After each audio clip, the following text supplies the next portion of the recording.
What up, what up, what up, y'all? Thank y'all for coming to the Maritime Industry 904. Uh, I'm in now and decided to make a quick video about different lifestyles in the maritime industry. So, there are three different individuals, three different lifestyles.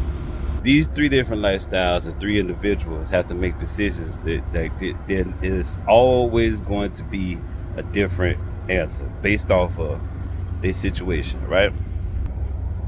So individual one is the single sailor, right? Second individual, the sailor with kids. Third individual, married sailor uh, with family, right?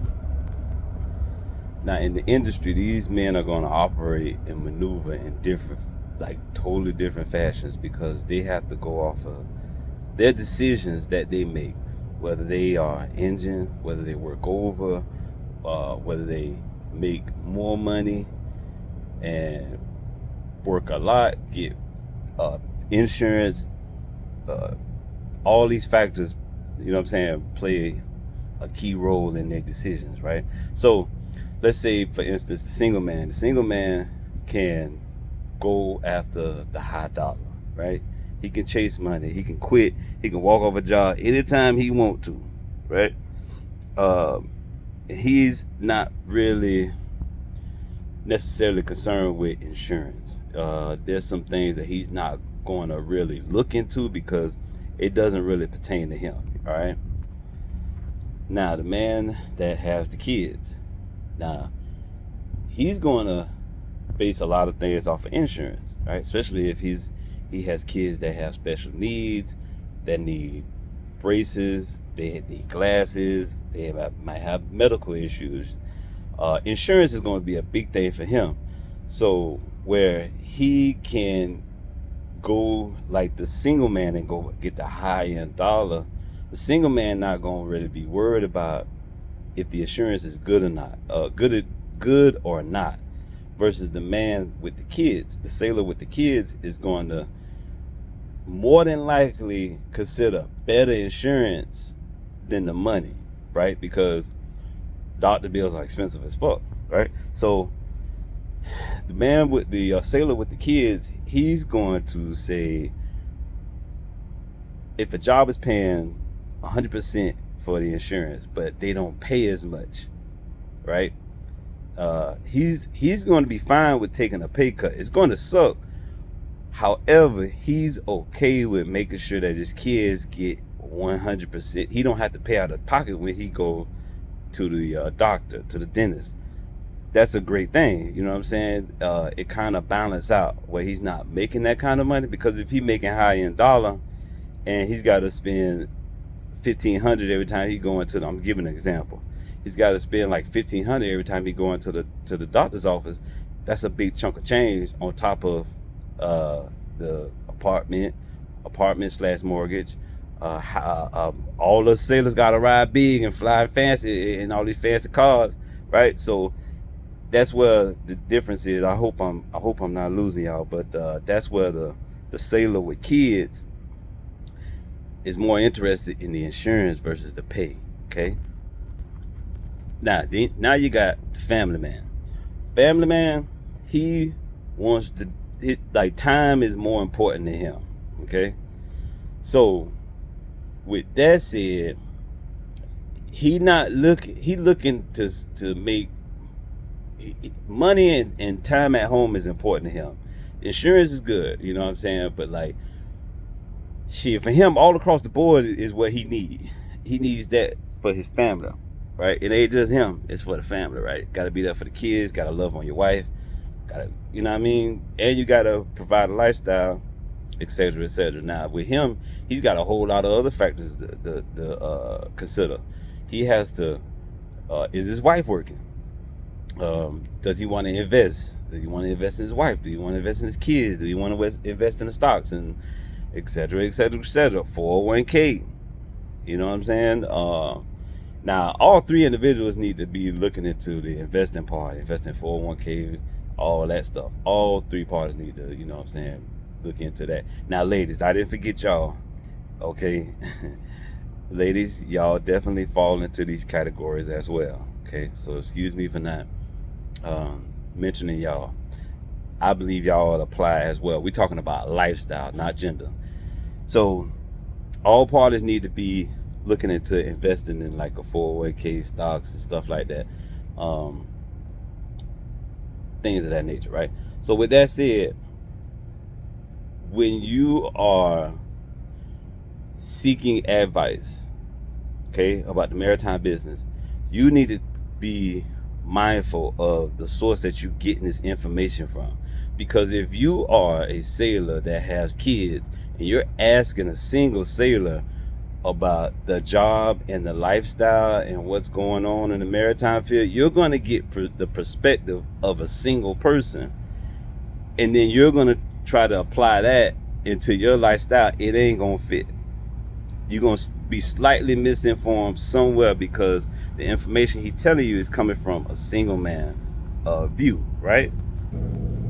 So when y'all getting advice from these sailors out here, please take that in mind, man. And everybody's situation ain't the same as far as when you working out here working for a company.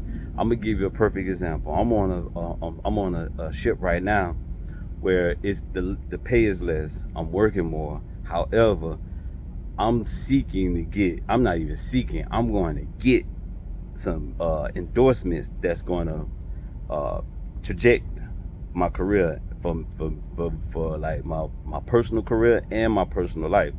So I'm all right with taking a pay cut for 90 days, 120 days. It's temporary to me because once I finish my 120 and my 90, I know I got a plan and I know where to go. That's okay. Now, a lot of the other sailors that I'm working with are disgruntled about the pay because they don't have no plan. They just all they want to do is get money. But it's a whole lot of opportunity on this vessel that supersedes the pay.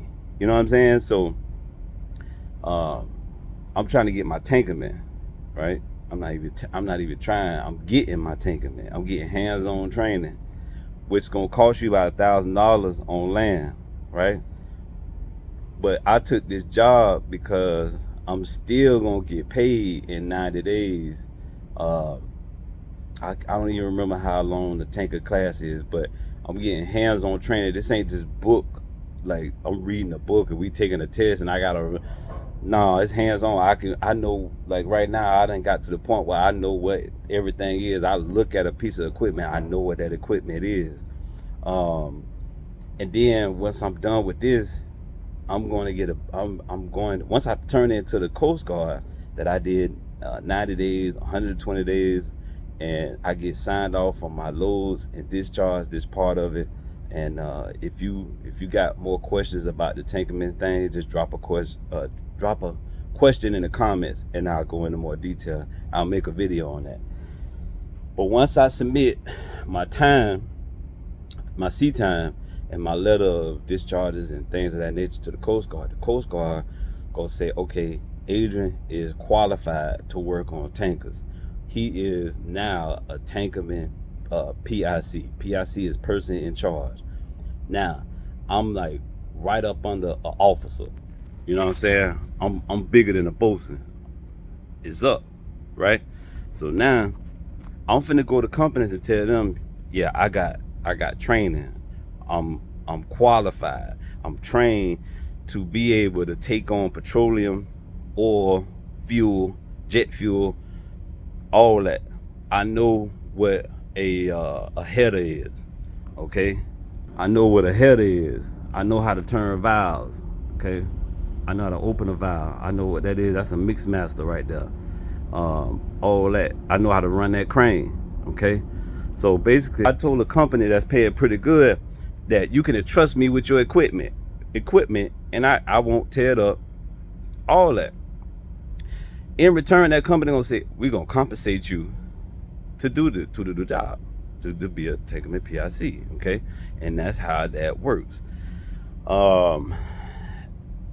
Again, if you ask me and I tell you all that, you're gonna get my perspective. I'm a married man, right? So I had to take a sacrifice, low pay, to get higher pay at the end of the 120 days after I turn my stuff in.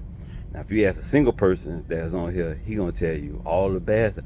Man, I ain't getting paid. They working me bell to bell. Bell to bell mean from 8 o'clock to 4 o'clock when you knock off, okay? To your breaks. That's what's gonna happen. So that's this video is totally on, like, be mindful of the source when you asking people about merchant seamen and asking about how a ship is, how a company is. The company might have been bad for one sailor, but it's great for the next. Okay, that sailor that you're talking to might have been a lazy sailor. He might not have wanna. He might have been a individual that was more so into being insubordinate than being that was a prideful worker that put pride into his work, right? So y'all be careful, because I notice it's a lot of y'all on these SIU sailors the Facebook page, and y'all ask questions that a lot of those questions, and that's another thing too. Go to the source, man. Go to the Coast Guard. Call the Coast Guard. Email them. Ask them. The Coast Guard is not going to give you emotional answers. They're going to give you facts. They're going to tell you you need 120 days and you need to take a PIC class, a person in charge, a Tankerman PIC charge, to get your PIC. They can't tell you how much the pay is. You can research that yourself, or you can call the companies direct and get these things. There's nothing wrong with asking another sailor, right? It's absolutely nothing wrong, but you really need to keep in mind, who are you talking to? Who are you asking? Are you asking somebody who gives a fuck or somebody who don't give a fuck? Are you talking to somebody who takes a lot of pride? Because I take a lot of pride in my work and I like to help people. But are you talking to somebody who don't, you know what I'm saying, don't subscribe to helping people? They out to help themselves. You know, who are you talking to? Y'all keep that in mind, man. This video is solely about researching jobs and getting information, how much the pay is, etc., etc. Right now, I got some fucking officers headed my way, so I got to end this video. So y'all, if you like the content, you like what I'm saying, man, y'all subscribe, click, man, spread the word, man. Free game, man. Ain't no seminars here. We just giving game, man. And thanks for giving me, like, what, 12 minutes of your time, man. Take it easy.